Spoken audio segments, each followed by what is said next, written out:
జాతీయ మాల మహానాడు ఆధ్వర్యంలో జంతర్ మంతర్ వేదికగా భారత రాజ్యాంగ హక్కుల సాధన సభ నిర్వహించడం జరిగింది.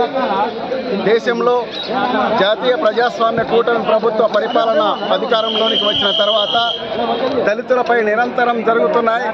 భారత రాజ్యాంగ హక్కులను కాలరాయబడుతున్నాయి. ప్రజాస్వామ్యం కనుచూపు మేర కనుమరుగైపోతున్నది. మానవీయ విలువలు అంతరించిపోతున్నాయి. కాబట్టి ఈరోజు జాతీయ మాల మహానాడు ఆధ్వర్యంలో భారత రాజ్యాంగ హక్కులను కాపాడుకోవడానికి దేశంలోని వివిధ రాష్ట్రాల నుంచి తరలి వచ్చిన నా మాల సామ్రాజ్య సోదరులందరూ రాబోయే రోజుల్లో భారత రాజ్యాంగాన్ని పరిరక్షించుకోవడానికి భారత రాజ్యాంగ నిర్మాత బాబాసాహెబ్ అంబేద్కర్ గారి సిద్ధాంతాల పునాదులపై మరో స్వతంత్ర ఉద్యమ పోరాటాన్ని కొనసాగించాలని ఈనాడు సోషల్ మీడియా ద్వారా పిలుపునిస్తున్నాను. నా పేరు సొగరాజు మునేమాల, జాతీయ కార్యదర్శి, జాతీయ మాల మహానాడు. Thank you.